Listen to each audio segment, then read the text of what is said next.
ผู้มีพระเจ้าผู้ไกลจากกิเลสตรัสรู้ชอบได้โดยพระองค์เองขอถวายเคารพพระเดชพระคุณหลวงพ่อวีระศิลโชโตขอการคณะสงฆ์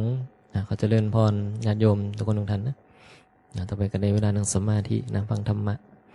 มื้อนี้วันที่30มกราคม2569นะในเวลาฟังธรรมะกระตุ้นปัญญาพิจารณาความจริงความจริงการพิจารณาความจริงจะได้เข้าใจชีวิตที่มันมีอยู่แล้วพอเรียนรู้ความจริงก็หลงอยู่แบบหลงบ่รู้จริงบ่รู้สิ่งนี้อีหยังเป็นจริงอีหยังสมมุติแยกแยะบ่ได้เรื่องเล่าของสมมุติเรื่องหยังล่ะสมมุติเรื่องของตัวตนเป็นคนเป็นสัตว์สมมุติที่มีอยู่จริงมีอยู่จริงแต่จริงก็ตามสมมุติสมมุติว่าอันนั้นสมมุติว่าอันนี้เห็นบ่เรียกว่าสิ่งที่ปรากฏสมมุติว่าเป็นเฮาเป็นเฮาสมมุติว่าซื่อนั่นซื่อนี่เป็นพระเป็นชีเป็นหญิงเป็นชายเป็นคนหนุ่มคนสาวเป็นบาปเป็นบุญนรกสวรรค์มักเป็นอะไรเป็นทุกอย่างไม่แต่เป็นนิพพานเป็นคำว่าเป็นนั่นเป็นนี่เรียกว่าเป็นสิ่งที่สมมุตินั่นบ่ส่วนวิมุตติล่ะวิมุตติที่บ่ต้องสมมุติล่ะว่างๆความเป็นจริงมันว่างๆปรากฏการณ์มีอยู่แต่ก็บ่ได้มีความหมายหยังบ่เคยอธิบายหยังบ่เป็นหยังก็เลยบอกของจริงนิ่งเป็นใบของพูดได้คือของสมมุติเห็นบ่ของจริงต้องนิ่งเป็นใบนั่นใบนั้นบ่มีความหมายบ่แม่นว่าบ่เว้าหยังบ่เว้าหยังมันเว้าอยู่แต่ว่าเว้าแล้วก็นั่นคือสมมุติไงสิ่งที่เว้าเรียกว่าสมมุติบัญญัติบัญญัติว่านี่พระโสดาบันธรรมชาติแบบนี้พระสกิทาธรรมชาติแบบนี้อนาคาธรรมชาติแบบนี้พระอรหันต์คือธรรมชาติแบบนี้นั่นบ่อันนี้เรียกว่าสมมุติว่าไปตามสมมุติแต่ว่าธรรมชาติมันมีอยู่จริงบ่มีอยู่จริงแต่มันบ่มีความหมายอยู่นี่มันบ่มีความเป็นอยู่นี่นะแต่ก็มีอยู่จริงบ่แม่นบ่มีนะบาปมีอยู่จริงบ่ธรรมชาติที่มันที่มันเป็นทุกข์มีอยู่จริงบ่มีอยู่จริงเห็นบ่ธรรมชาติมีจริงแต่ว่าตัวมันเองบ่ได้บอกว่าเป็นบาปบ่ได้บอกว่าเป็นบุญเห็นบ่มันบ่ได้บอกไงแต่ว่าธรรมชาติเขามีจริงธรรมชาติแบบนั้นมีอยู่จริงเขาเรียกว่าสภาวะปรากฏอยู่และมีสภาวะแบบนั้นจริงนะแต่ว่าบ่มีอย่างนั้นที่จะต้องไปบัญญัติมันก็ได้ถ้าจะบัญญัติแล้วก็บัญญัติขึ้นมาแล้วก็จะหลงจะหลงกับสิ่งที่เขาบัญญัติขึ้นมานั่นบ่ว่าเมาได้อันนี้เป็นบาปอันนี้เป็นบุญนั่นบ่อันนี้เป็นหญิงเป็นชายอันนี้เป็นพระอันนี้เป็นชี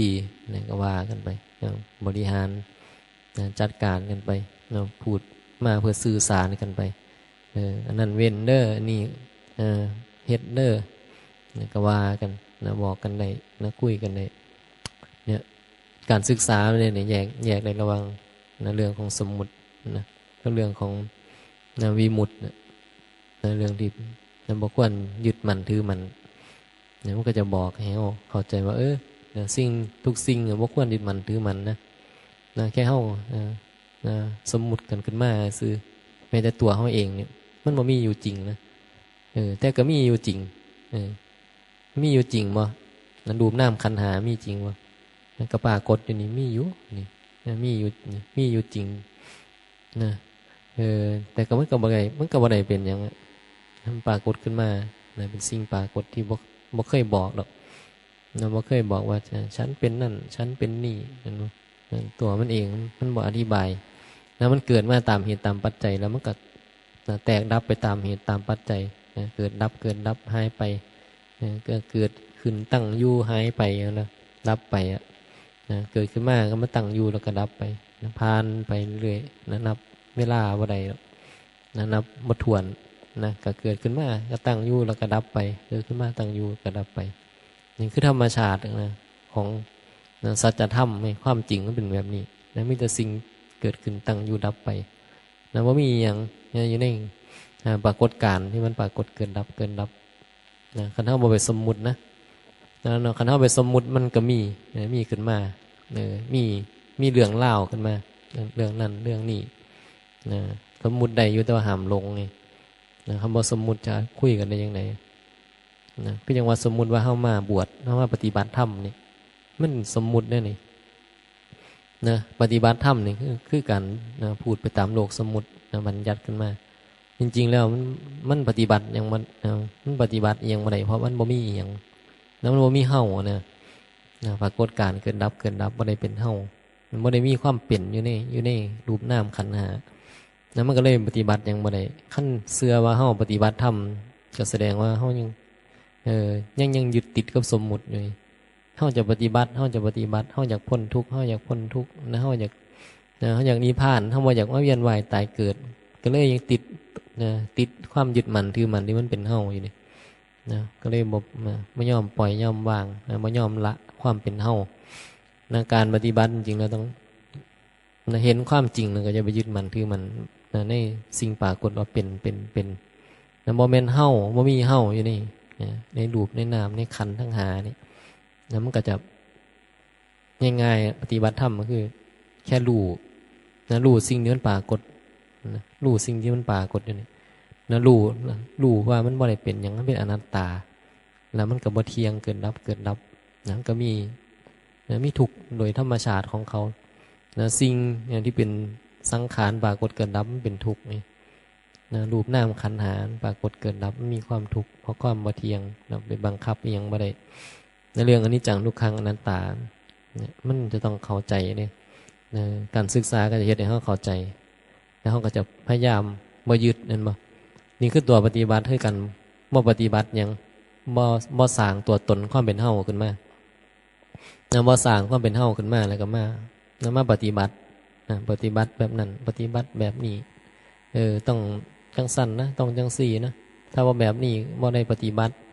นะถ้าว่าบวชก็บ่ได้ปฏิบัตินะเพราะว่าบ่มาอยู่วัดก็จะบ่ปฏิบัติธรรมอย่างแบบนี้บ่แม่นนี่นะการปฏิบัติธรรมบ่เกี่ยวกับบวชบ่บวชนะบวชแล้วบ่ได้ปฏิบัติก็บ่อึดบ่อยากนะบวชแล้วได้ปฏิบัติก็มีบวชแล้วได้ปฏิบัติกับบ่บวชได้ปฏิบัติอันไหนมันดีกว่ากันนะถ้าได้ปฏิบัตินี่นะบวชแล้วมันก็จะส่งเสริมการปฏิบัติได้ดีเนี่ยกว่าการบ่บวชนี่นะมันบ่ต้องมีภาระอหยังหลายนะการดูแลก่อนทุกข์ก็ง่ายๆในกิจกรรมเรื่องเบียดเบียนก็ตัดออกมันบ่ต้องไปทำมาหากินแบบโลกบ่ต้องไปขวนขวายดิ้นรนแบบโลกแล้วก็ไปเบียดเบียนนะไปทำมาหากินแบบโลกมันมักจะมีเรื่องเบียดเบียนเกิดขึ้นนะเพราะมันเกี่ยวของกับคนนะจำนวนมากนะการนะทำมาหากินก็ต้อง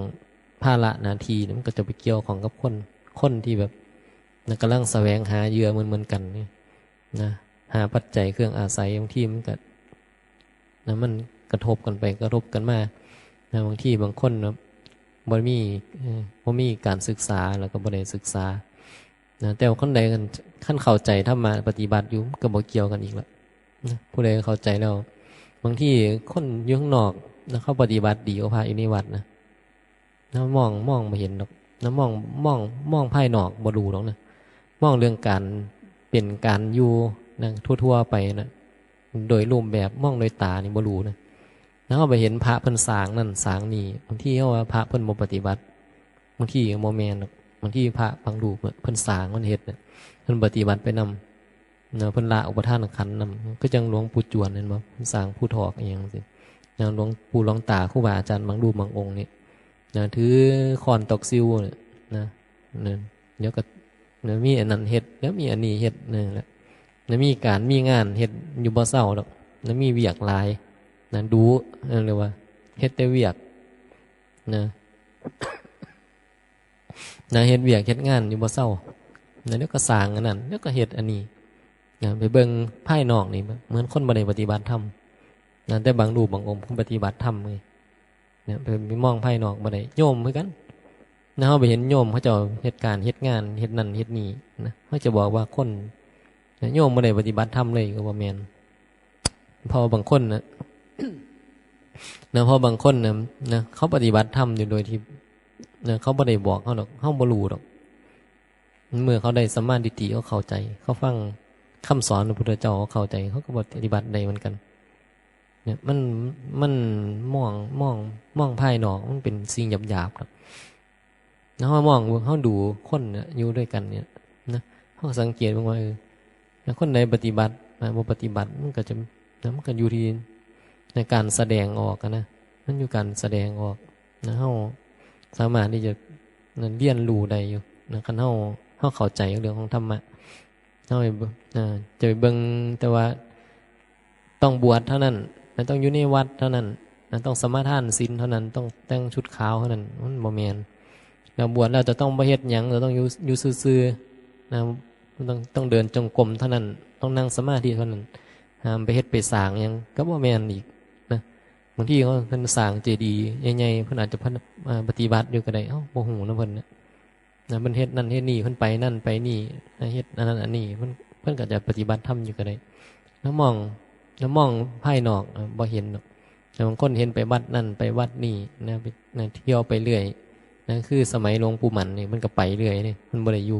กับที่นะจนเพิ่นเฒ่าแล้วเพิ่นแก่แล้วมันก็จะอยู่เนี่ยมันก็แล้วแต่เรียกว่านิสัยอุปนิสัยนะมันแตกต่างกันจริตนิสัยนะบางคนก็ปฏิบัติไปก็ไปเรื่อยๆนะบ่อยู่กับที่หรอกนะไปเรื่อยๆเข้าดงเข้าป่านำไปคือมองบ่รู้ว่าจะมองตรงไหน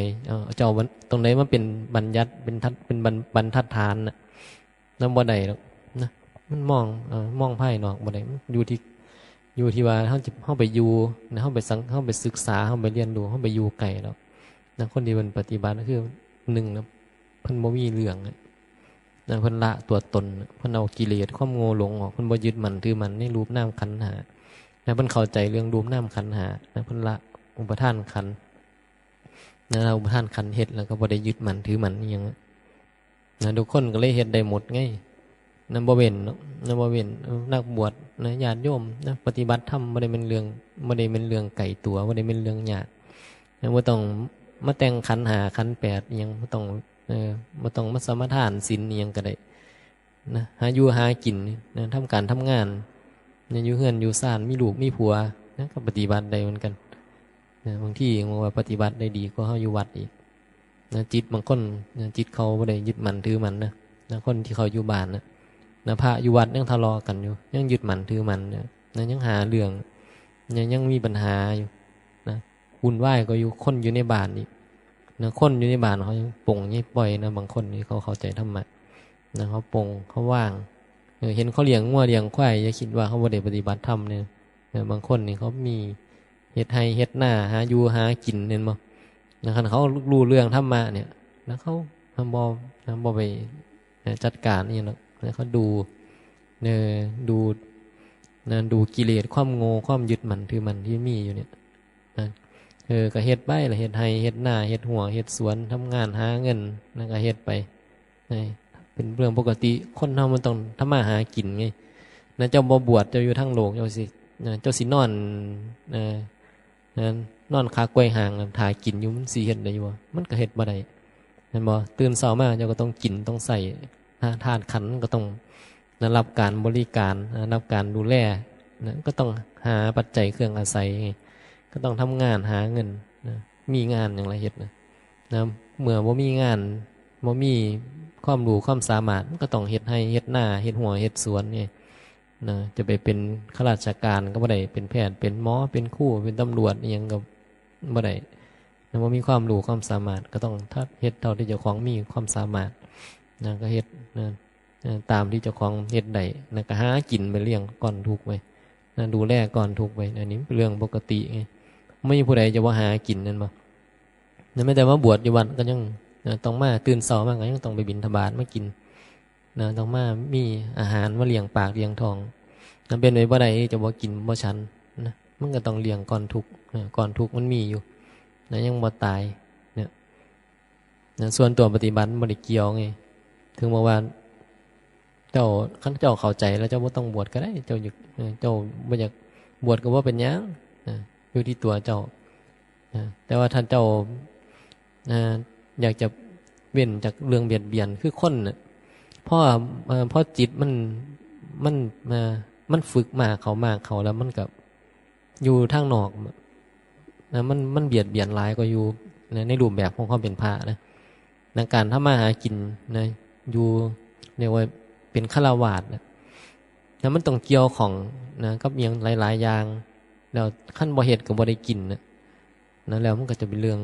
ถ้าเกิดเฮาความสามารถเฮาหน่อยเฮาบ่สามารถที่จะหามาได้หาเงินแบบบ่มีเงินเดือนนะบ่มีเงินเดือนบ่คืออันนั้นบ่ได้เป็นข้าราชการนะบ่ได้เป็นพนักงานที่เขามีเขาก็ต้องไปทำบางที่ธุรกิจกิจการบางอย่างมันเวียนเปลี่ยนแม้แต่คนบางคนเปลี่ยนข้าราชการเขาก็ลาออกเขามองว่ามันบ่สุจริตนะหากินแบบซุมื้อนี้ข้าราชการนะมักจะมีเรื่องทุจริตหลายเห็นบ่หน่วยงานราชการนะเมื่อว่าหน่วยงานใดคันขึ้นชื่อว่าราชการแล้วแบบมันต้องมีไต่โต๊ะมีต้องให้ซ่องต้องหยังบ่ต่างกันนะเพราะว่าหน่วยงานใดต้องมีติดสินบนรับสวยรับสินบนต้องมีอันนี้ไปให้บางคนเขาเห็นแบบเขาเบื่อหน่ายเขาละอายเขาบ่อยากเฮ็ด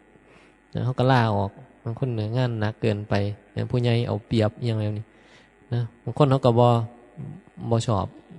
บ่ชอบข้าราชการบางทีเขาต่อต้านส่วนผู้ดีมันก็มีอยู่นะบางคนไปเจอนี่หัวหน้าบ่ดีเจ้านายบ่ดีเพราะบางทีบางบอนเนี่ยกินกันแบบบ่มีความเมตตาต่อกันเห็นแก่ตัวข้าราชการในเรียนสูงยิงตำแหน่งสูงเท่าๆนี่จะคิดว่าจะมีเมตตาในบางคนมันจะเอายิงเคยได้ยิงกอบกุยยิงจ้องแต่ทะโกงเขากระจับกันอยู่บ่เศร้าหรอกเพราะว่าหน่วยงานเลยซุมือนี่ตำรวจไม่แต่ตำรวจเองก็ไว้ใจบ่ได้จะตำรวจอันใดดีตำรวจอันใดบ่ดีจะไปว่าแต่ตำรวจว่าแต่ข้าราชการก็บ่ได้หันมาเบิ่งพระก็บ่ได้ลื่นกันเห็นบ่พระกันพฤติกรรมหยาบๆก็เยอะแยะเต็มไปหมดบวชเข้ามาหลอกลวงต้มตุนเดี๋ยวก็หอบเงินวัดนี้แล้วก็หอบนั่นนี้อันนี้นี้เดี๋ยวก็โกงอันนั้นอันนี้แล้วก็มีข่าวพระขี้เมาพระติดยาพระมีเมียมีอย่างอีกสารพัดวุ่นวายวันไอ้เรื่องกิเลสความโง่หลงเรื่องว่าไปมองตรงไหนมองปฏิบัติธรรมจะไปมองตรงไหนล่ะแล้วมองตรงไหนมองว่าคนไหนปฏิบัติธรรมบ่ปฏิบัติธรรมคันเฮาบ่เข้าใจธรรมะเฮาก็มองบ่ออกมองบ่รู้ว่าผู้ใดปฏิบัติบ่ปฏิบัติคันเฮาเข้าใจเฮาก็ยังสิพอระวังคนปฏิบัติธรรมนี่เพิ่นก็จะมันจะมีความแตกต่างกันอยู่แล้วอย่างน้อยๆมันก็เป็นการเบียดเบียนศีลเพิ่นจะมีจะสำรวมเฮาบ่เห็นดอกว่ามันมีศีล5หรือบ่มีศีล5ศีล8ศีลหยังก็ตามเฮาบ่เห็นแต่ว่าเฮามองถึงว่าเพิ่นมีความสำรวมระวังมันปลอดภัยอยู่นำแล้วรู้สึกปลอดภัยบ่มีแบบบ่มีตกกังวลบ่มีอย่างนี้แบบน่ากลัวนั่นบ่บ่มีโทษอยู่นำแม่นบางทีเฮาเฮ็ดผิดเพิ่นก็บ่เอาโทษเฮาบางทีเพิ่นก็เข้าใจด้วยซ้ำไปว่าเข้าใจเฮาด้วยซ้ำมันเพิ่นสอนเฮาได้มันก็สอนบอกเฮาได้มันก็บอกเพิ่นบอกว่าใดบอกว่าใดมันก็บ่เอาโทษบ่เอาอีหยังเฮาอันนี้คือคนที่ปฏิบัติธรรมพอมองออกอยู่เขามองออกอยู่แต่ว่าคนไปอยู่น้ำคนว่าปฏิบัติธรรมนี้คันมียังเกิดขึ้นแน่น้อยขัดใจกันแนวบุญไหวรถมีปัญหารถผัวเมียอยู่น้ำกันเนี่ยต่างคนต่างบรรลุธรรมะเนี่ยมันขัดใจกันมันก็บุญไหวมั้งมาอยู่ในวัดก็เหมือนกันมาอยู่ในวัดเนี่ยลองดูนี่ผู้ใดเฮ็ดบ่ถูกใจเฮาก็ตั้งข้อหาทันทีแล้วแหละข คนใดบ่บ่เฮ็ดตามที่เขาต้องการนะเขาก็ตั้งข้อหาเขานะตั้งข้อหาเขาเป็นแบบนั้นแบบนี้บ่ดีจังสั่นจังสี่ก็ไปบ่นในคนนั้นฟังไปบ่นในคนนี้ฟังนะบ่นไม่มีแรงกดดันไงนะเอาเขามาเป็นเหยื่อนะเขามาเป็นเหยื่อเขาบ่เฮ็ดจังสั่นเขาเป็นจังสี่ไผจัดการได้บ่เฮ็ดจัดการเขาเอาจังได๋ดีตัวเองก็จัดการบ่ได้นั่นก็ต้องไปหานะยืมมือยืมปากคนอื่นนะหาพรรคหาพวกนะอยากจะจัดการนั่นเป็นเรื่องปกติคือคนที่บ่รู้ธรรมะไงนะบ่รู้ธรรมะนะมันก็บุญวายนะมันจริงจังเลยนะจริงจังกับเรื่องตัวตนเนี่ยนะตัวตนเนี่ยนะมันหลงไงนะมันหลงสิ่งสมมุติเนี่ยพ่อบอกว่ามันบ่แม่นมันบ่ได้เป็นตัวตนหยังดอกนะมันบ่ต้องไปอีหยังดอกนะอย่าไปบริหารบ่ต้องไปจัดการอีหยังมาดูตัวเองนี่แล้วมาจัดการตัวเองนี่ยังโง่ได้บ่เนี่ยก็บ่เข้าใจอีกนะว่าเข้าใจนะมันจัดการตัวเองบ่ได้มันก็จะไปจะจัดการให้ได้บ่ยอมคือคนที่บ่เห็นตัวตนมันจะบ่ยอมนะยิ่งกิเลสหนาๆนี่บ่เอาคนนี้นะต่อต้านเต็มที่นะบ่เอาดอกนะมันบ่ถูกสเปคนะบ่ถูกใจต่อต้านแบบที่นะเอาถูกเอาผิดนะเอาเรื่องนะเอาเรื่องกันนะมันต่างจากคนที่เพิ่นรู้ธรรมะเพิ่นบ่เอาเรื่องเฮานะคันเห็นว่าเป็นคนพาลนะมันก็บ่ยุ่งแล้วก็แล้วนะบ่ไปยุ่งบ่ไปของเกี่ยวนำบ่คบคนพาลนะมันวุ่นวายนะมันสร้างปัญหามันเดือดร้อนแล้วมันก็หลีกนะมันก็บ่คบว่าง่ายๆแต่ก็บ่ได้เกลียดบ่ได้อีหยังนะก็อยู่นำอยู่เรียกว่านะก็คุยนำอยู่นำกันปกตินะแต่ว่าจะบ่เกี่ยวของกันแบบคุกคีกันนะมันเฮ็ดให้เรียกว่าต้องค่อยระมัดระวังไงนะต้องมาค่อยระวังนะคนที่เห็นแก่ตัวเนี่ยคนที่ตัวตนหลายๆเนี่ยนะเฮาต้องค่อยระวังให้จะมันไปขัดใจเขาอย่ามันเฮ็ดให้เขาเป็นทุกข์นะญาติเดือดร้อนนั่นบ่นะเฮาก็เลยนะต้องแบบนะระวังตัวจะเว้าหยังจะเฮ็ดหยังนี่แบบนะค่อยระวังนะมันบ่ปลอดภัยนะบ่คือคนปฏิบัติธรรมเนี่ยนะผิดเขาก็บ่เอาเรื่องเนาะบางทีนะอยู่นำบางทีเฮ็ดมันผิดพลาดบางอีหยังบางเขาก็บ่ได้คิดว่าจะเอาเรื่องเฮาจะตั้งข้อหาเฮาว่าแบบนั้นแบบนี้นะบางทีเข้าใจได้ซ้ำไปบางทีมันผิดพลาดบางทีมันบ่ได้ตั้งใจหรือบางทีตั้งใจเพราะว่าบ่ดูว่ามันจะเฮ็ดให้เขาบ่ถูกใจอีหยังสินะบางคนจะเฮ็ดนะเขาก็บ่รู้นะว่าเฮาคิดจังได๋แม่นบ่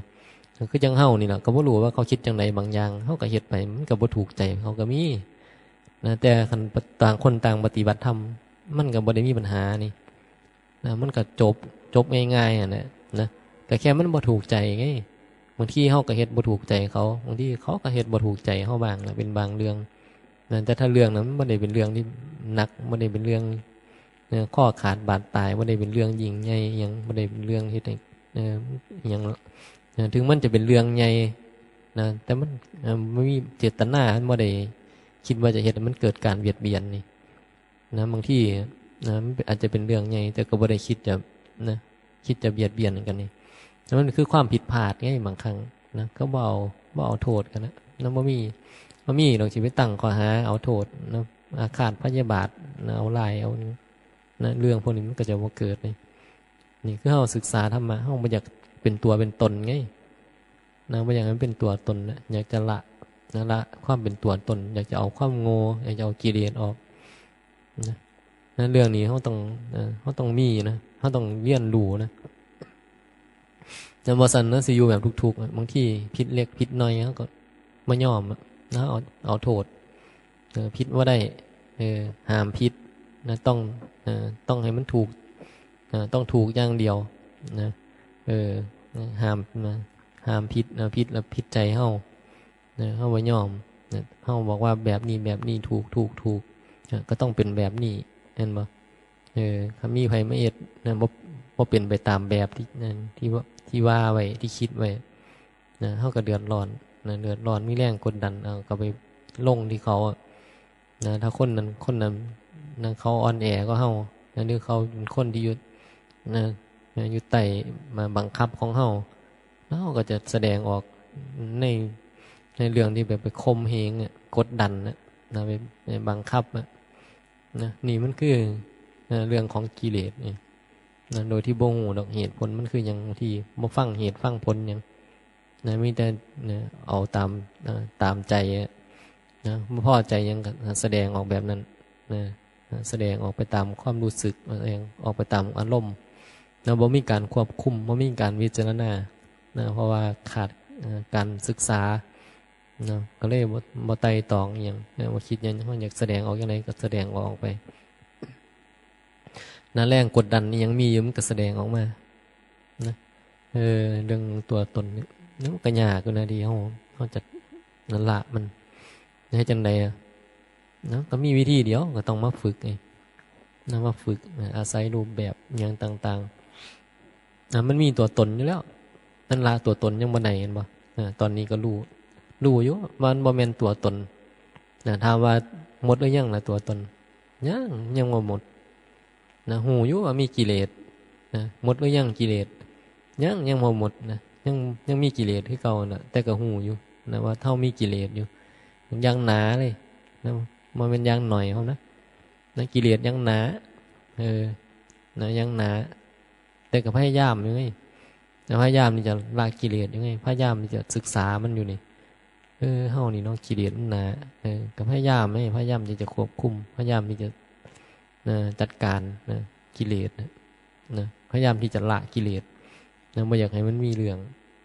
ก็เลยมีการฝึกตนเองไงนะมาจัดการตัวเองสำรวม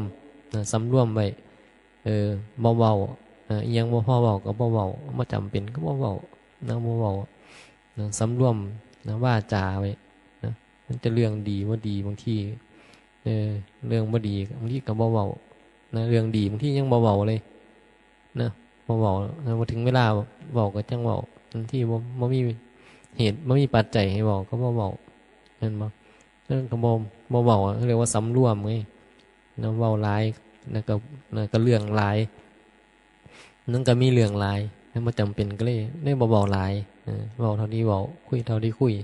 นะมีเหตุมีปัจจัยก็จังว่านะสำรวมว่าจา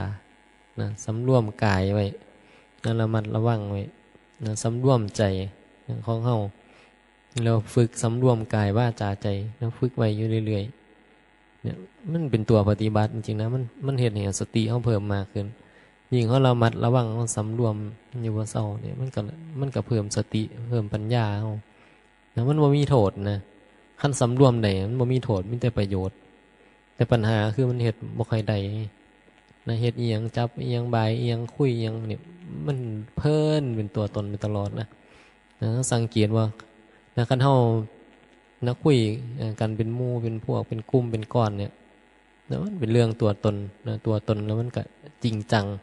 นะจริงจังนะเหมือนเรื่องเล่ามันเป็นจริงเป็นจังเนี่ยมันจะบ่ค่อยในพิจารณาธรรมะนะแล้วเวลาเ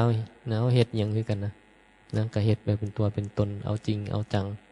นะถูกใจผิดใจเนี่ยมันสำรวมยากไงนะสำรวมยากมันถึงบอกเฮ็ดจังได๋นะเฮ็ดจังได๋มันจึงจะสำรวมได้มันก็ต้องค่อยๆฝึกไงมีสติรู้ตัวไว้ว่านี่ที่เฮากำลังระมัดระวังอยู่นะเฮาเว้าเฮาก็รู้นะว่าเฮาเว้าหยังอยู่เฮาเฮ็ดอยู่เฮาก็รู้อยู่นะรู้ว่าเฮ็ดอย่างระมัดระวังนะเฮ็ดอย่างแม้แต่เพิ่นฝึกคักบ่คักย่ามกินย่ามฉันนะเพิ่นก็ยังให้เฮ็ดให้รู้นี่ให้ระวังเนาะย่ามกินระวังบ่มีสติบ่เห็นบ่เดินมีสติบ่เวลาเฮาไปเดินจงกรมนะทุกก้าวเฮาย่างมีสติบ่ฝึกอย่างนี้เนี่ยมันก็มีไงนั่งก็ฝึกสติบางทีมันไปจับลมหายใจนะมีสติอยู่กับลมหายใจเนี่ยก็ฝึกสตินะพอเฮาฝึกมีสติมากๆแล้วนี่เฮาเอามาจับสภาวะธรรมนี่พอมีสติเฮาก็ตั้งสติเฮานะเฮาจะเฮ็ดหยังอยู่เนี่ย นะเฮาก็บ่ให้มีเรื่องของตัวตนขึ้นมาเฮ็ดหยังอยู่มันก็เฮ็ดนะกับเฮ็ดไปที่ล่ะนะจะกินจะเดินจะเดินจะนั่งจะนอนจะไปจะมาจะเฮ็ดอิหยังก็ตามนะก็อย่าให้มันมีตัวตนด้วยนั่นก็ฝึกว่ามันก็บ่มีหยังนี่แล้วมันก็มีแต่ปรากฏการณ์เกิดดับนี่เฮาก็ฝึกนะฝึกว่าเหตุการณ์ทุกอย่างแล้วเมื่อมันมีเรื่องมีหยังเกิดขึ้นมาเนี่ยแล้วมันเฮ็ดให้รู้สึกว่ามันมีแรงกดดันน่ะนะเฮาก็มาฝึกล่ะทีนี้มาเบิ่งว่ามันกดดันเนาะแล้วมันโง่อยู่เนาะแล้วมันหาเรื่องอยู่เนาะมันก็ฝึกไงนะฝึกเป็นการฝึกตัวเองนะโอ้นี่มันยังโง่อยู่นี่ว่านี่ยังหลงอยู่เนี่ยมันจะให้เฮานะไปมีเรื่องกับอันนั้นจะให้เฮาไปมีเรื่องกับอันนี้เนี่ยมันหาเรื่องอีกแล้วนี่อันนี้ก็เรียกว่าเฮากำลังปฏิบัติไงปฏิบัติก็คือกันที่จะละความเป็นเฮานี่ยังมีเฮาได้บ่ยังมีปัญหาได้บ่นะกันละที่ล่ะละอุปทานขันธ์ที่ล่ะนะฝึกละอุปทานขันธ์อย่างเดียวปฏิบัติธรรมมันคือนั่งสมาธิบ่ได้ยังมีเรื่องในบ่เดินจงกรมคือบ่มีสตินะยังมีเรื่องในบ่นะสวดมนต์คือมีแต่ผิดนะก็ยังมีเรื่องนะยังมีเรื่องในบ่นะเฮาก็ฝึกติล่ะนะฝึกที่จะบ่มีเรื่องเนี่ยนะมันก็เป็นเรื่องที่เฮาฝึกในมนต์น่ะบางที่บางอย่างนะมันก็ลืมมันก็ผิดนั่นกันนะมันก็มีเรื่องที่มันก็มีสาเหตุนะมันต้องมีสาเหตุมันจังผิดได้มันก็จังบ่เป็นแบบนั้นได้เรียกว่าเหตุปัจจัยมันเป็นแบบนั้นมีสาเหตุเป็นหยังคือสวดมนต์ผิดดูแท้ก็บ่รู้นะมันหลงนะมันหลงก็ผิดนะมันก็ผิดเนี่ยถ้ามันบ่หลงก็แสดงว่ามันบ่ผิดนั่นว่ามันต้องมีสาเหตุนะเราต้องหาสาเหตุเป็นหยังนั่งสมาธิคือบ่เป็นสมาธิมันก็มีสาเหตุอย่างล่ะมันฟุ้งซ่านบ่หรือมันเป็นหยังมันเครียดมันคิดนึกปรุงแต่งหรือมันง่วงนอนหรือมันปรุงไปกับหยังมันเครียดในคนนั้นมันอาฆาตพยาบาทคนนั้นคนนี้เพราะมันคิดฮอดลูกคิดฮอดผัวคิดฮอดคนนั้นคนนี้มันบ่เป็นสมาธิมันก็มีเดินจงกรมเป็นหยังมันคือว่ามีสติมันคือเมื่อลอยมันคือปรุงแต่งมันก็มีสาเหตุของมันเมื่อวานอย่างมันก็มีสาเหตุวันน่ะนะนั่นนี่สาเหตุของมันอยู่นะเขาบ่เห็นบางทีกันเขาอาจจะเห็นเขาอาจจะเห็นบางอย่างบางสิ่งบางอย่างก็หูสาเหตุแล้วก็ไม่ต้องมีเรื่องเลยอยู่ไม่ต้องมีเรื่องก็ได้ไงนะบ่เป็นยังก็บ่ต้องไปเป็นยังวะเนี่ยเมื่อไรยังก็บ่ต้องไปเครียดนั่นวะก็จบไงมันก็ปรากฏการเกิดดับแหละทุกอย่างมันเกิดขึ้นแล้วมันก็ดับไปนะนั่งสมาธินั่งชั่วโมงหนึ่งมันมีสมาธิเลยถามว่ามันดับอยู่บ่ชั่วโมงหนึ่งมันก็ดับนะแล้วเจ้าบ่มีสมาธิเจ้าบ่ได้สมาธิเจ้าสิไปเครียดทำไมเจ้าได้สมาธิมาเจ้าก็สิมันก็เอาไปขายบ่ได้หรอกแล้วก็เจ้าฟุ้งซ่านเองไงเจ้านั่งแล้วเจ้าบ่เจ้าจิตเจ้าบ่อยู่เจ้าบ่อยู่กับอารมณ์หนึ่งท่านเจ้าฟังเจ้าตั้งใจฟังก็ได้สมาธิท่านเจ้าบ่ตั้งใจฟังแล้วเจ้าก็คิดปรุงแต่งไปเจ้าก็บ่ได้หรือเจ้าก็ไปกำหนดอารมณ์อื่นที่ล่ะท่านเจ้าบ่อยากฟังนั่นบ่จะไปดูลมหายใจพุทโธอีหยังก็ว่ากันไปนะจะไปเฮ็ดหยังก็ได้อันที่มันเป็นอารมณ์มันเป็นสมาธิกำหนดหยังก็ได้เมื่อมันบ่อยากอยู่ในบ่ได้ตั้งใจในการที่จะฟังมันก็ต้องไปกำหนดอย่างอื่นจะกำหนดหยังล่ะดูลมหายใจบ่หรือจะกำหนดดูหยังมันก็ได้หมดแหละคันเจ้าบ่ฟุ้งซ่านคันเจ้าบ่ง่วงนอนคันเฮาง่วงนอนมันก็บ่ได้ไงเจ้าสิกำหนดหยังก็ง่วงนั่งมันจะสิหลับการฟุ้งซ่านก็ปรุงแต่งไว้แล้วก็บ่มีสมาธิเห็นบ่นั่นก็บ่ได้สติสมาธิบ่มีเพราะมันบ่ได้ที่นี่ก็มาสงสัยในบัดนี้เป็นหยังบ่เป็นสมาธิจักเทื่อเป็นหยังคือบ่ได้สมาธิก็หูอยู่นี่เด้ว่าเจ้าของฟุ้งซ่านเจ้าของง่วงนอนเจ้าของเป็นหยังไงล่ะสารพัดแนวที่จะปรุงแต่งก็บ่ได้สมาธิไงเฮาบ่ได้แล้วที่นี่ก็เดือดร้อนแล้วบัดนี้บางคนบอก มึงปฏิบัตินะบ่ได้นะว่าไปว่ามานะเนี่ยก็เพราะว่าจิตของเจ้าบ่สงบมันก็เป็นแบบนั้นมันก็บ่ได้สมาธินะบ่มีการฝึกฝนจะเฮ็ดหยังก็บ่ตั้งใจจักอย่างนั่นเนาะยังก็บ่ได้ก็เฮ็ดจังได๋ซั่นน่ะแล้วก็มาเครียดมันก็บ่ต้องไปเครียดไงก็ค่อยๆเฮ็ดไงมื้อนี้บ่ได้มันก็ต้องค่อยๆเฮ็ดค่อยๆพัฒนาไปบ่แม่นว่าโอ๊ยล้มเลิกบ่ได้สุดท้ายก็โง่อยู่เหมือนเดิมนะคือยังฟังธรรมานี่แหละนะคันฟังบ่เข้าใจก็เศร้าฟังสุดท้ายมันก็โง่ก็ใช้ชีวิตแบบหลงๆโง่ๆนะเบิ่งเอารถนะแต่ละคนเนี่ยนะคันมันบ่ฉลาดนะใช้ชีวิตแบบโง่ๆมันเป็นจังได๋มีแต่เรื่องบุญๆนั่นแหละนะมีแต่ปัญหานะชีวิตมีแต่ปัญหาต่อให้เจ้ามีเงินมันก็มีปัญหายิ่งคนที่บ่มีเงินนะความโง่กันหลายไปเท่านี้ก็เบิ่งเอาละโคตรวุ่นวายครอบครัวใดครอบครัวใดสติปัญญาหน่อยไม่ได้บุคคลใดคันสติปัญญาหน่อยเฮาเคยเจอมาแล้วเมื่อสติปัญญาหน่อยไม่ได้จากการที่จะดูแลตัวเองนี่มันยังเฮ็ดบ่ได้เลยจะรักษาตัวเองให้มันอยู่หลอดปลอดภัยให้มันอยู่แบบที่บ่มีแรงกดดันอยู่แบบบ่เดือดร้อนมันยังเฮ็ดบ่ได้บ่สังเกตว่าเป็นหยังเฮาเป็นหยังคือเป็นแบบนี้เฮาชีวิตเฮาเป็นหยังคือเป็นแบบนี้เขาขาดปัญญาไงคันเฮามีสติปัญญาดีมันกับแสดงให้เห็นว่าการกระทำของเฮามันก็จะดีไปตามสติปัญญาแล้ววิบากของกรรมมันก็ต้องดีไปนำไปโทษยังบ่ได้มันโทษความโง่ความโง่ของเฮาเองเฮาบ่ฉลาดเองคันเฮาฉลาดบ่เฮาจะตกระกำลำบากอยู่บ่ตอนที่เฮาเป็นหนุ่มเป็นสาวเฮามีกำลังเฮามีความรู้ความสามารถเฮาก็จะหาเฮาก็จะควนควายเฮาก็จะเฮ็ดสิ่งที่มันเป็นประโยชน์แก่ตัวเองไว้แม่นบ่